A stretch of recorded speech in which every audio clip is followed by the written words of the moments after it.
Bismillahirrahmanirrahim. Assalamualaikum warahmatullahi wabarakatuh. Selamat siang anak soleh.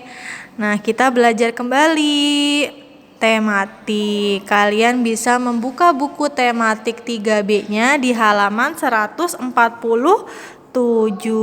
Nah, sekarang Bu Mut akan menjelaskan tentang bagaimana cara merawat hewan ikan. Nah, ikan ini biasanya hidupnya ada di air ya, karena sebagian ikan itu bernafasnya dengan menggunakan insang ya, sehingga hidupnya di air.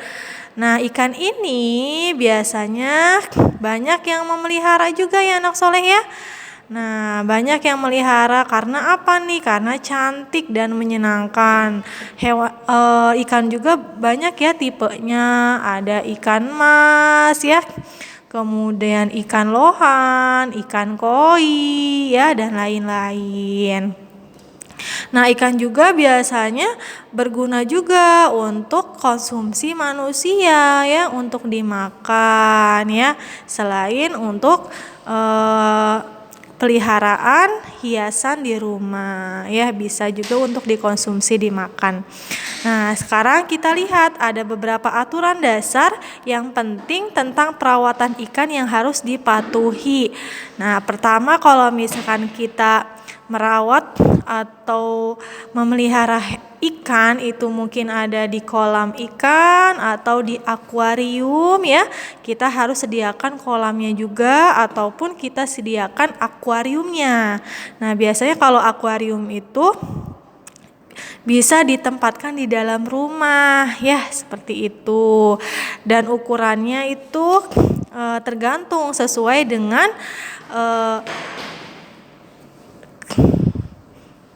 keinginan ya. Nah, kita lihat nih bagaimana sih langkah-langkah memelihara ikan ya. Nah, yang pertama itu adalah sediakan akuarium dengan ukuran yang tepat. Nah, semakin banyak ikan yang dipelihara, semakin besar juga akuariumnya. Jadi sesuai dengan kapasitasnya. Kalau ikannya banyak, berarti akuarium dan airnya juga harus besar ya. Airnya juga harus banyak ya. Nah, jenis ikan air tawar memerlukan air dalam jumlah yang lebih besar dari ikan air laut. Jadi ikan tawar itu contohnya apa aja?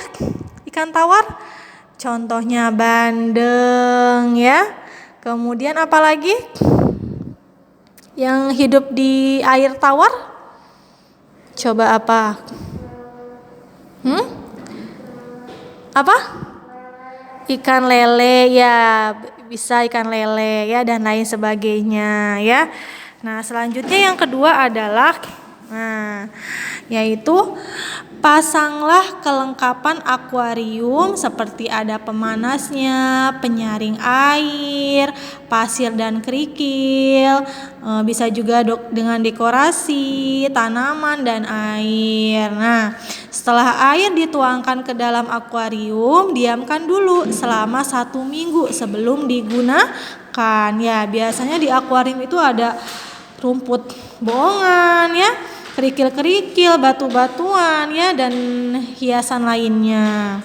Ya, bisa digunakan di dalam akuarium. Yang ketiga itu caranya adalah jangan memberi makan terlalu banyak pada ikan agar tidak terlalu banyak sisa yang tidak dimakan ya, mubazir. Jadi ngasih makan ikannya juga secukupnya, tidak berlebihan. Nah, sisa makanan yang terlalu banyak bisa menimbulkan masalah. Apa itu masalahnya? Ikan hias kecil bisa diberi makan 2 hari sekali ya. Mungkin kalau misalkan masalahnya mungkin karena kalau kebanyakan makan nanti malah ikannya jadi sakit ya, seperti itu. Nah, kalau ikan hias kecilnya bisa diberi makan 2 hari sekali kali. Nah, cara yang keempat yaitu uji tingkat keasaman air akuarium seminggu sekali menggunakan alat uji keasaman air. Nah, nanti itu ada alatnya ya anak soleh ya. Kemudian yang kelima adalah bersihkan akuarium setiap minggu menggunakan spons sampai kaca akuarium terlihat jernih. Nah, keluarkan 1/5 bagian air dari akuarium, sedot kotoran di dasar akuarium, isi kembali dengan air.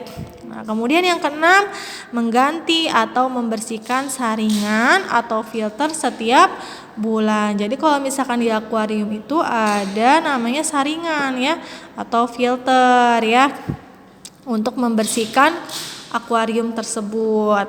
Kemudian yang ketujuh adalah amati ikan untuk memastikan semuanya berenang secara aktif dan memiliki warna yang sehat. Nah, ikan yang sehat dapat bernafas bebas dan tidak tersengal-sengal. Sisiknya tidak ada bintik-bintik atau terkelupas.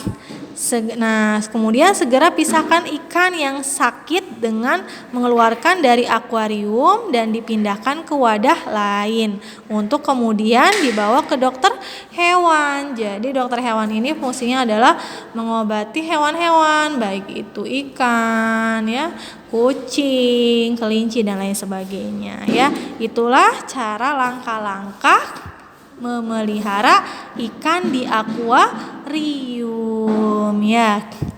Seperti itu anak soleh pembelajaran tematik siang ini. Terima kasih. Wassalamualaikum warahmatullahi wabarakatuh.